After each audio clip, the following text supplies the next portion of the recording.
शिक्षक साथियों, आज फिर से आप सबों के लिए सक्षमता परीक्षा, बीपीएससी शिक्षक परीक्षा और अन्य सभी परीक्षाओं के लिए वेरी वेरी इंपॉर्टेंट क्वेश्चन लेकर आए हैं जो एनसीईआरटी पर आधारित है। और किसी भी एग्जाम, चाहे बीपीएससी हो, एसएससी, बिहार एसएससी हो या कोई भी अदर, रेलवे हो, दरोगा हो, शिक्षक भर्ती, किसी भी तरह का एग्जामिनेशन हो, सभी के लिए मोस्ट इंपॉर्टेंट क्वेश्चन लेकर आए हैं जो आप लोग देख सकते हैं। ये जीके जीएस बहुत इंपॉर्टेंट है और चाहे ये 10 क्लास के लिए एग्जाम का हो, किसी भी तरह का एग्जाम का हो, बहुत ही इंपॉर्टेंट है। विश्व विकलांग दिवस कब मनाया जाता है? आप देख पा रहे हैं, उत्तर होगा इसका 3 दिसंबर को विश्व विकलांगता दिवस मनाया जाता है। Very very important. नेत्रहीन बच्चे कैसे पढ़ते हैं, किस विधि से पढ़ाया जाता है? तो नेत्रहीन बच्चे को आप लोग सोचिए, ब्रेल लिपि की सहायता से पढ़ाया जाता है। इसमें 6 बिंदु होते हैं और 6 बिंदु के आधार पर इसको पढ़ाया जाता है और उसी से अंक ज्ञान, अक्षर ज्ञान कराया जाता है। तो ये ब्रेल लिपि है जिसके द्वारा से नेत्रहीन बच्चे को पढ़ाया जाता है। तीसरा नंबर क्वेश्चन क्या है? कृत्रिम उपग्रह में ऊर्जा किसे प्राप्त होता है? कृत्रिम उपग्रह में ऊर्जा कैसे प्राप्त होता है? किसे प्राप्त नहीं होगा, कैसे प्राप्त होता है? ठीक है, तो ये होगा सौर ऊर्जा से। कैसे प्राप्त होता है? कृत्रिम उपग्रह में जो ऊर्जा मिलती है, कृत्रिम उपग्रह जो सैटेलाइट जो है छोड़ा जाता है अंतरिक्ष में, ताकि जिसके माध्यम से हम लोग टीवी चैनल देखते हैं या फिर अदर रेडियो फ्रीक्वेंसी, कोई भी मोबाइल हो का फ्रीक्वेंसी हो, वहाँ से जो हम लोग कैच करते हैं, तो उसके लिए उसको एक सैटेलाइट भेजा जाता है ऊपर में। तो वो जो पृथ्वी के चारों ओर चक्कर लगाती है, उसको ऊर्जा चाहिए और उसको ऊर्जा किससे मिलती है? तो सौर ऊर्जा से, यानी सूर्य से। ऊष्मा का सबसे बड़ा अवशोषक कौन सा रंग होता है? ऊष्मा का सबसे बड़ा अवशोषक कौन सा रंग होता है? ये आप लोग ध्यान देंगे। कौन सा रंग है? देखिए, सोचिए मन में, और आपका आंसर आ रहा है अब काला। क्या आ रहा है? काला होगा, और ये काला सबसे अधिक ऊष्मा का अवशोषक होता है। तो अब हम लोग देखेंगे क्वेश्चन नंबर 5। सर्वप्रथम ब्राह्मी लिपि को किसने पढ़ा? ब्राह्मी लिपि को किसने पढ़ा? ये लिपि जो था, इसको सबसे प्रथम किसने पढ़ा है? बताइए, आप लोग सोचिए। तो इसका कौन थे? 1837 ईस्वी में जेम्स प्रिंसेप। जेम्स प्रिंसेप 1837 ईस्वी में। ओके, नेक्स्ट क्वेश्चन की ओर चलते हैं। अशोक अधिकांश अपना राज्ञाएं, यानी राजा का आज्ञाएं जो होती थी, पत्र लिखा जाता है, किस लिपि में मिली है? अशोक अधिकांश अपना जो है आदेश, जो राजा का आदेश होता था, वो किस लिपि में निकाला करते थे? तो इसका आंसर बताइए क्या होगा? मालूम है आप लोगों को? नहीं तो आप देख सकते हैं, ये आंसर है ब्राह्मी लिपि। अभी ब्राह्मी लिपि के बारे में हम लोग पढ़े थे। ब्राह्मी लिपि को किसने पढ़ा था? James Prinsep. तो नेक्स्ट क्वेश्चन की ओर चलते हैं। सुदर्शन झील का निर्माण, बहुत इंपॉर्टेंट क्वेश्चन सब है, आप लोग देख सकते हैं। सुदर्शन झील का निर्माण सबसे पहले किसने करवाया था? क्या मालूम है आपको? सुदर्शन झील का निर्माण सबसे पहले किसने? ये कई बार बना है और कई राजाओं ने इसको बनाया है, इसीलिए इसमें सबसे पहले जोड़ा गया, क्योंकि कई बार बना और कई बार टूटा गया, तोड़ा गया और फिर बनाया गया। इसका पुनर्निर्माण कई बार हुआ है, इसलिए सबसे पहले किसने बनाया? इसका आंसर क्या होगा? चंद्रगुप्त मौर्य ने सबसे पहले सुदर्शन झील का निर्माण कराया। बिल्कुल आप लोगों के क्लास 6 से रिलेटेड क्वेश्चन है और बहुत इंपॉर्टेंट है। ओके, आप क्वेश्चन नंबर 8 आप देख सकते हैं। दक्षिण भारत में दूसरी शताब्दी ईस्वी पूर्व से लेकर तीसरी शताब्दी ईस्वी तक का कौन सा काल माना जाता है? दक्षिण भारत में दूसरी शताब्दी ईस्वी पूर्व से लेकर तीसरी शताब्दी तक कौन सा काल माना जाता है? तो आपका कौन सा कहेंगे आप? संगम काल। कौन सा काल होगा? संगम काल। Very very important. संगम काल में छोटे एवं स्वतंत्र किसानों को क्या कहा जाता था? संगम काल में छोटे एवं स्वतंत्र किसानों को क्या कहा जाता था? तो इसका क्या आंसर आपको मालूम है? यदि नहीं तो आप देख पाएंगे अब। गृहपति। गृहपति, इसका उत्तर क्या होगा? गृहपति। संगम काल में दक्षिण भारत के बड़े किसानों को क्या कहा जाता था? बड़े किसानों को क्या कहा जाता था? क्या मालूम है आप लोगों को? आप देख पाएंगे आंसर। अब उच्चारण कीजिए इसका। बिरलाल। बिरलाल, है ना? आप लोग इसका उच्चारण कर सकते हैं, कीजिए।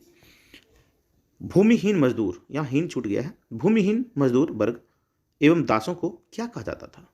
भूमिहीन मजदूर वर्ग एवं दासों को क्या कहा जाता था? इसका आंसर आप लोग के सामने अब देख सकते हैं। केडीसीआर, केडीसीआर, कैडेसियार, कैडेसियार या आदिमयी। कैडेसियार और आदिमयी। महात्मा बुद्ध ने पहला उपदेश कहाँ दिया था? आप लोग देख पाएंगे। महात्मा बुद्ध ने पहला उपदेश कहाँ दिया था? आप लोग के मन में आंसर आ चुका होगा, आप लोग सोच लिए होंगे। अगर आंसर नहीं आ पा रहा है तो आपका आंसर आपके सामने है। सारनाथ में महात्मा बुद्ध ने अपना पहला उपदेश कहाँ दिया था? सारनाथ में, जिसे धर्म चक्र प्रवर्तन भी कहा जाता है। इसी के याद में सारनाथ में अशोक ने एक विशाल स्तूप का निर्माण कराया।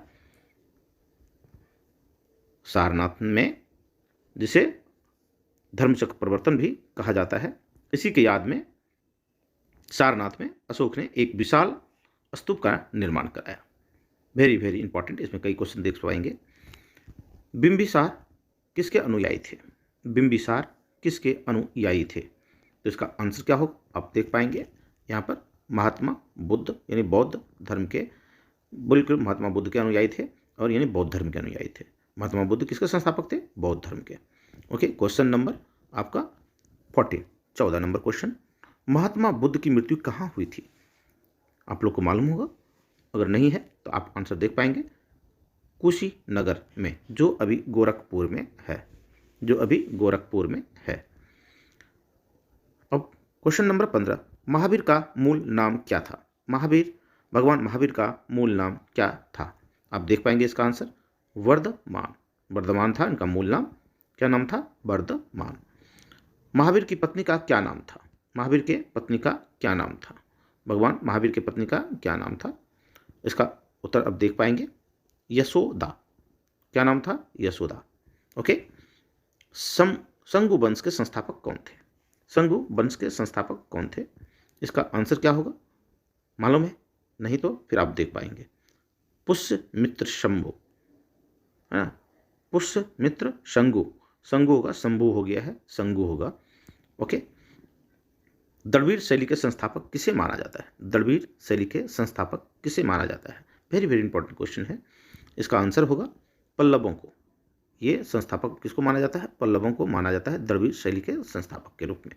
ओके, क्वेश्चन नंबर 18, नालंदा विश्वविद्यालय को किसने नष्ट किया? नालंदा विश्वविद्यालय को किसने नष्ट किया था? तो इसका आंसर क्या होगा? बख्तियार खिलजी। बख्तियार खिलजी ऐसा था जो नालंदा विश्वविद्यालय को नष्ट किया था। आंसर अब आप क्वेश्चन नंबर 20, हर्षचरित के रचयिता कौन थे? हर्षचरित के रचयिता कौन थे? तो इसका आंसर आप लोगों को मालूम है, अगर नहीं तो आप देख पाएंगे, बाण भट्ट। हर्षचरित के रचयिता कौन है? बहुत बार क्वेश्चन पूछा गया है। ओके, नेक्स्ट क्वेश्चन 21, महरौली के लौह स्तंभ से किस राजा के बारे में जानकारी मिलती है? महरौली के लौह स्तंभ से किस राजा के बारे में जानकारी मिलती है? तो इसका आंसर क्या होगा? चंद्रगुप्त द्वितीय। चंद्रगुप्त द्वितीय। ओके, क्वेश्चन नंबर 22, दक्षिण भारत में किस शैली के मंदिर मिलते हैं? दक्षिण भारत में किस शैली के मंदिर मिलते हैं? इसका उत्तर क्या होगा? आप लोग देख पाएंगे, उत्तर मालूम है? नहीं तो देख पाएंगे, द्रविड़ शैली के। द्रविड़ शैली। ओके, सरदार सरोवर बांध किस नदी पर बनाया गया है? सरदार सरोवर बांध किस नदी पर बनाया गया है? यहीं पर आपका सरदार वल्लभ भाई पटेल का मूर्ति बनाया गया है। तो अभी आप इसका आंसर देखेंगे, नर्मदा नदी पर। नर्मदा नदी पर। यूरो 2 किससे संबंध है? यूरो 2 किससे संबंधित है? तो आपका आंसर देख पाएंगे, वायु प्रदूषण से। जल प्रदूषण भी रह सकता है, वायु प्रदूषण, ये सब रहेगा, लेकिन इसका आंसर क्या होगा? वायु प्रदूषण से। ओके, टिहरी बांध किस नदी पर बनाया गया है? टिहरी बांध किस नदी पर बनाया गया है? क्या मालूम है आंसर? नहीं तो आप देख पाएंगे, गंगा नदी पर। गंगा नदी पर। ये क्वेश्चन आपका 25 क्वेश्चन इस वीडियो में आप लोगों को बताया गया है, और आप सभी अच्छे तरीके से इसे देखेंगे और फिर तैयार कर लेंगे और नोट्स भी बना लेंगे। भविष्य में आने वाले सभी कंपटीशन के लिए, सभी परीक्षाओं के लिए बहुत इंपॉर्टेंट है। और फिर आप इस चैनल को सब्सक्राइब कर लेंगे अगर नहीं किए हैं तो। ओके, मालूम है आप सभी चैनल को सब्सक्राइब कर लिए होंगे। धन्यवाद।